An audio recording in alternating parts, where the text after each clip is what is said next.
Hello everyone, everyone following our group in the International Veterinarian in North America. This video is for all the international veterinarian who are graduated from non-credit school in North America, and they are hoping to get their license and passing their exams in North America. When I talk about North America, means Canada and United States. So I am one of you guys who graduated from non-accredited school. I got my diploma in 1998. Then I worked in the field of the large animal mixed animal clinics and pharmaceuticals. I moved to Canada in 2009. I worked toward my license here in Canada while I'm working to support my family. I got my license in 2016. I started practice with limited license in 2015. Then I worked in the small animal field. In 2017, the place which is I used to study as a study group with others in the Breeden Institute in Alberta in Canada, I got a chance to go and join the group there and teach and helping the other international students toward getting their license in North America. In the same time, while I was studying toward my license, I was helping immigrants. So I am aware of all the struggles, all the obstacles, all the rocks in the road for all the international graduates who are preparing to immigrate or already immigrated to North America and working toward their license. Since then, I'm working in a small animal field.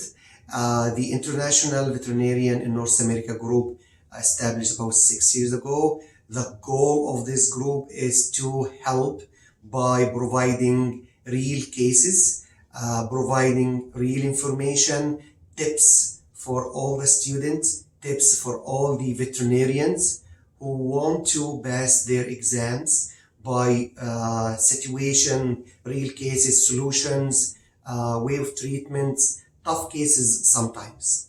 We have been asked for years to place a kind of a real study group or real course to interact with each other, which is we are working on it right now. But for now, we're gonna talk about every one of you guys about steps.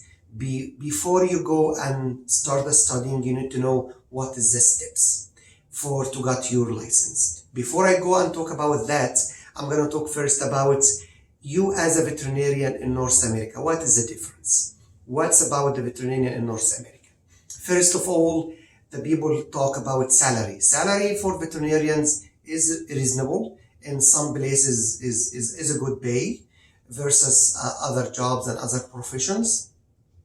It's a little bit different from state to Canada, but it's a good pay. So there is you can work for government as an inspector or field of inspection. You can work in large animal field, equine field, or a small animal field. Starting yearly salary is about 80K, sometimes reach more than that. If you work in emergency clinics or hospital, it's gonna be more than that. If you work toward more experience and you got more experience in the field of one of the fields like dermatology or orthopedic or eye or internal medicine, and you become a kind of board certified, you wanna make more money, and you can own your clinic as well.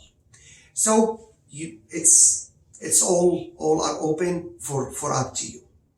How the difficult to be a veterinarian? It's quite difficult. I like to mention all the facts. So if we talk all about the medical or health professions, which is dentist, pharmacist, physician, and veterinarian, we can say maybe veterinarians are the second hardest license to get in North America. Dentists are the most hardest one. Veterinarian come second, the pharmacist come third, and the physician may become fourth. So this is about hardest. Cost-wise, again, may become second as well. The most expensive license to be getting in North America as the dentist. Veterinarian, to get your license as a veterinarian is quite expensive. But you're gonna make good money after that. So I hear about, oh, you got your license, you can spend about $10,000, you can save them. No, it's more than that. It's more than that. Because you have to pay for your exams, for your online courses, you have to pay for preparation, for sometimes training, and that means time as well, while you are supporting your family, support yourself, and work for yourself. So it is, and it takes time. It's not a couple of months to finish. We will talk about how long, what is the steps, what you need to do in the next step. But don't believe anybody if you say, okay, it's easy, you can do it in few months, you're gonna do it in 3-4 months. No, it takes time, but you can make it. So if anyone did it before you, you can make it. Even if it's there is different courses, there is nothing can guarantee you will get your license, but if you work hard, you got the experience from others, you can do it. I made a kind of summary about, I have it here with me, about what is the steps you need to go through, which is we'll talk in general today, but maybe in the next videos we will talk about it in details. You are more than welcome to write your questions under the video in the YouTube or in the page, and we'll gather the questions and we're gonna answer them in a row. Okay? So, first, we'll talk about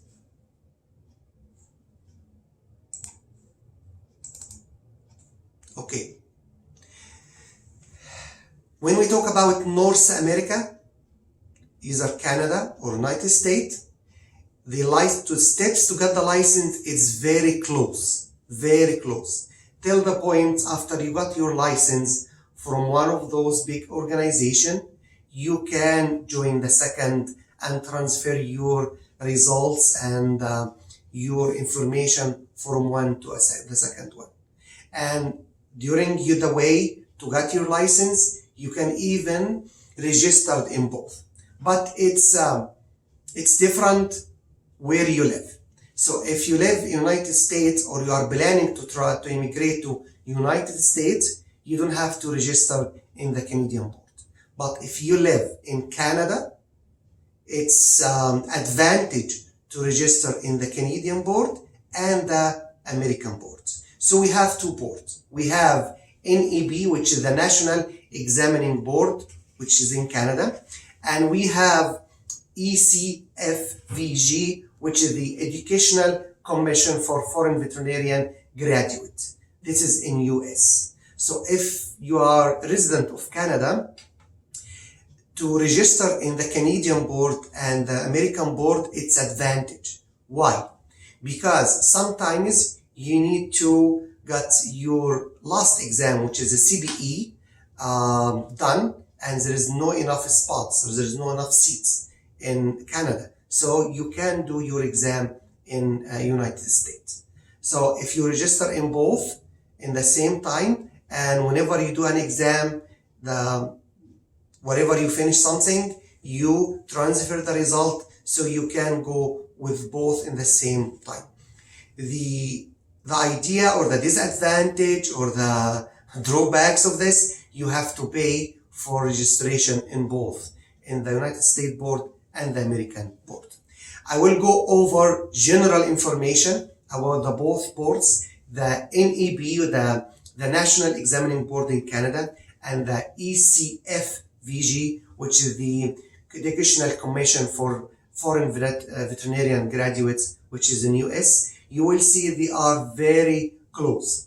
So what is the relationship? As I mentioned, they are both examining board, both working, you can register in both, they are working together, but sometimes they put some regulations. So for example, you can't register for the same exam in the same time in both of them, which is a BCSE. But other than that, they are very close. Just to give you a piece of information about, I mentioned it is not easy to get your license in North America, but I give you a good parameter for how many they did it before you. Since 1974 till 2018, there is 6,500 certificates.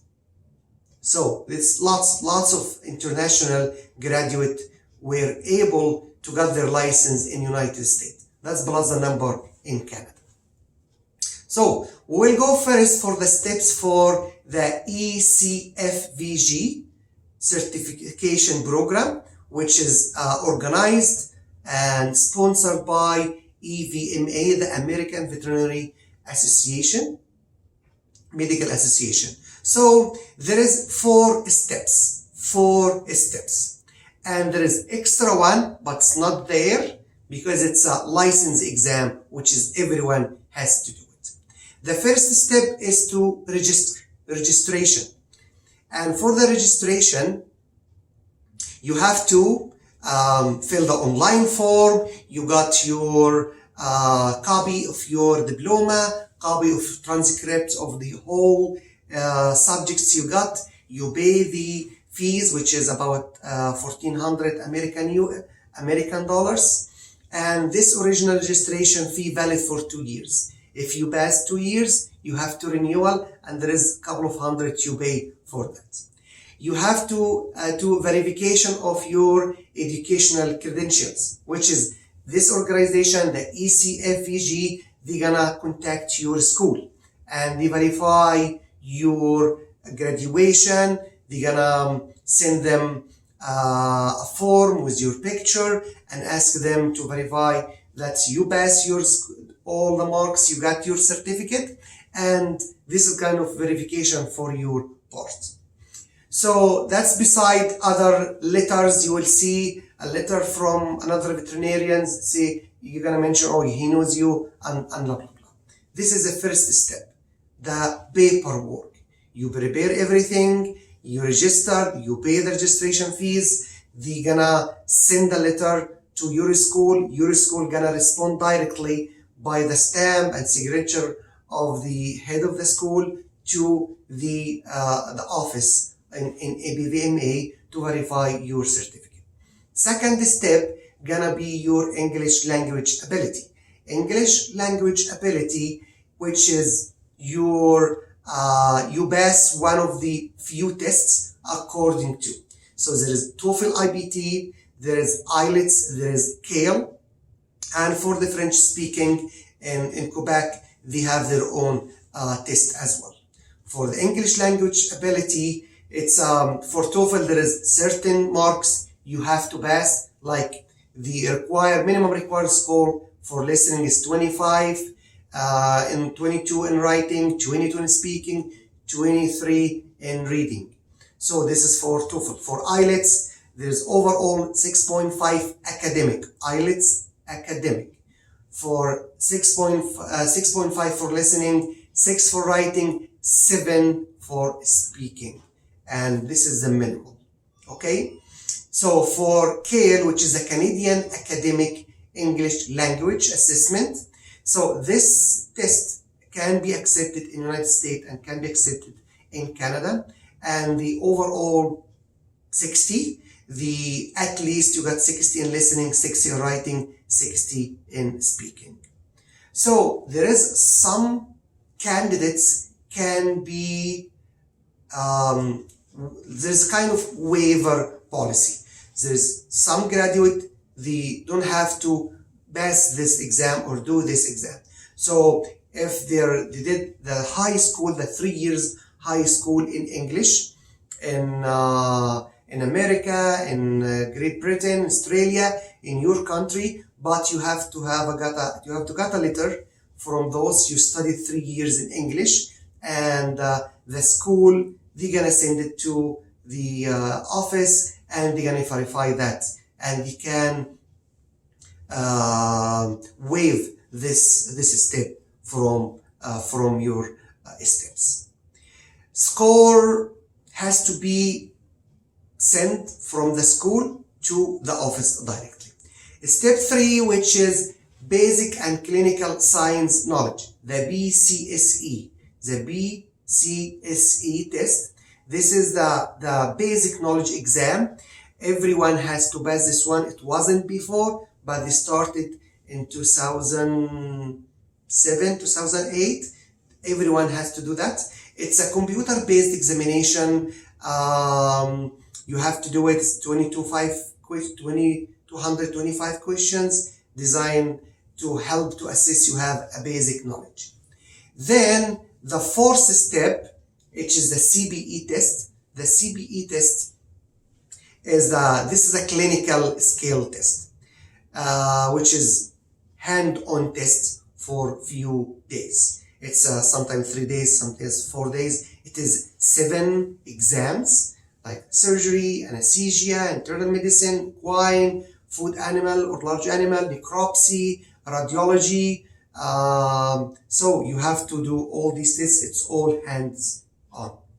And there is another test, but we didn't mention it because you can do it even before the CBE or after the CBE, but you have to do it, which is the NAVLE. So we have 4 exams or 4 steps for exams wise: English, the BCSE, the NAVLE, and the CBE. And if you are already done the English, so you have 3 veterinarians. Every veterinarian can do it, has to do it, which is the CBE, the BCSE, and the NAVLE, and the CBE. So when I talk about them, generally speaking, I tell you guys that BCSE, it's maybe the easiest one, the NAVLE maybe the hardest one, and the CBE is the expensive one. The easiest, the hardest, and the most expensive one. And everyone has its own way to do it and to pass it. And we'll talk about that in the next videos.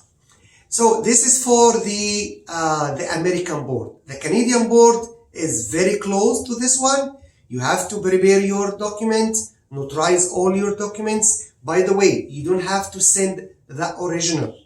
You just make a copy. So if you go to your school and your school can issue copies, that's fine. In English, has to be in English, and signed and notarized. So if you have one original, like the big one, which is we hang it on the wall, the one we feel proud when we got it, this one you can make a copy.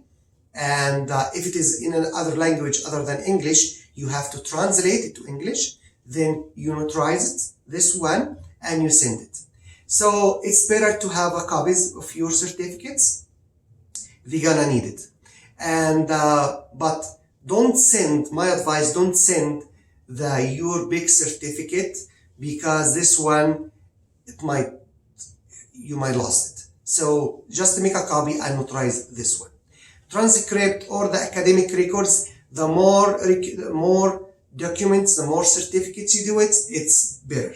Letter of recommendation from license organization.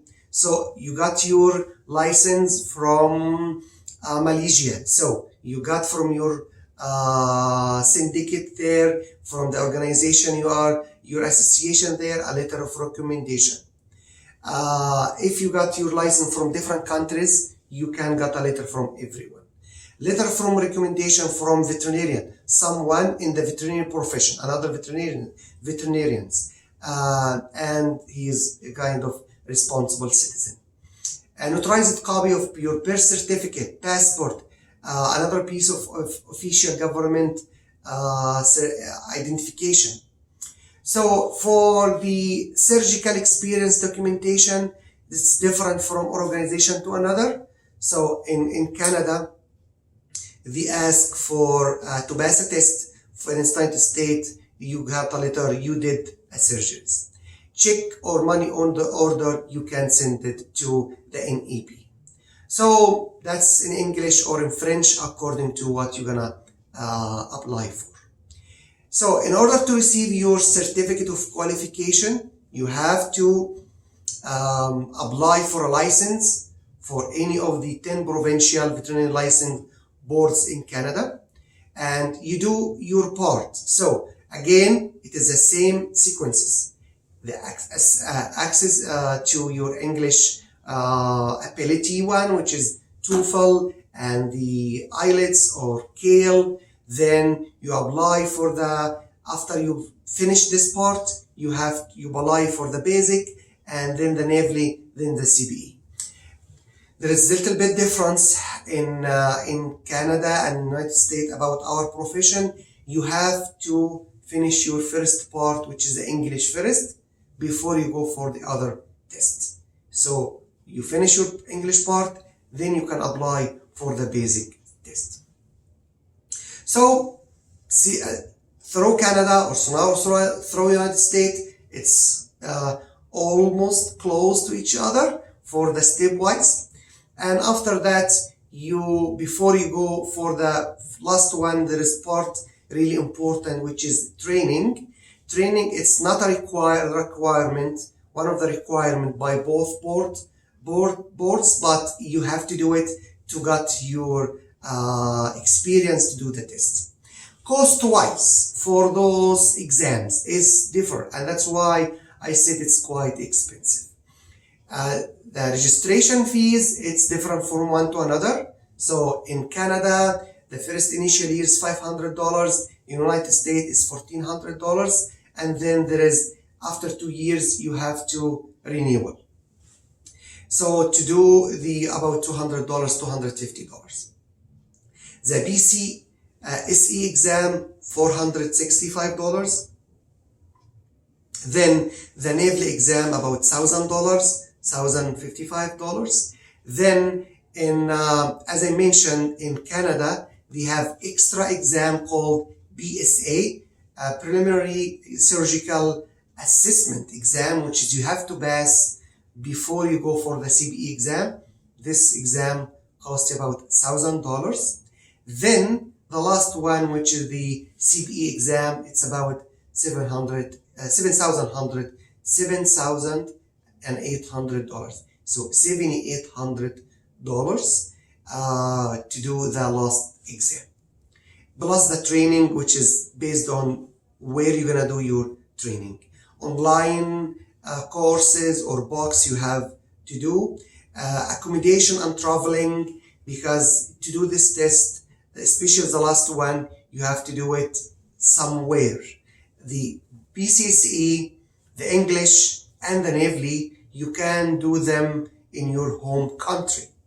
So you are, for example, in the Middle East, there is a center in Egypt, there is a center in Dubai, you can do it. You are in China, you have the center there. You are in India or Pakistan, you have centers there. So you can do all the first 3 tests, the English, if you need it, the basic, and the NAVLE. But to do the CBE, it's you have to travel. If you are in North America, you're gonna travel. So there is travel fees plus the accommodation. You will find under this video some links for the boards, because whatever you hear from me today, it's general information. The solid information, you got it from the source. Please don't listen and trust 100% anybody.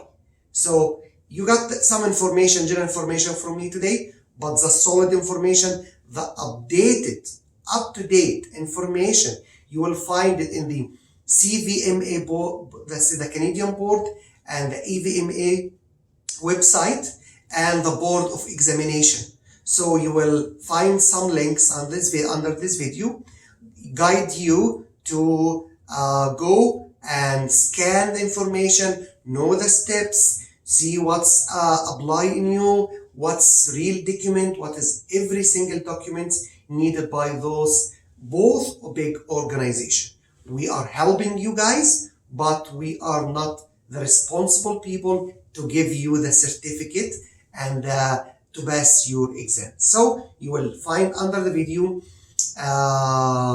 all these kind of websites and links for the American Association, for different kind of board as well. Even you're gonna find links for CALE, for IELTS, for TOEFL, alternative pathway if you want. Lots of information, you're gonna find it there. Please post your question under this video, share it with your friends, and we will go for the next step to talk about those exams in details. Then we will maybe arrange some sessions to talk about the materials and everything. We are helping. Most of the job is volunteer, and we, as we, you know, guys, we are all, we did the same steps, we went through the same steps as you, and we are all willing to help you. Good luck for everyone, and I'm gonna repeat it again. It is hard, but if someone did it before you, you are able to do it. Good luck.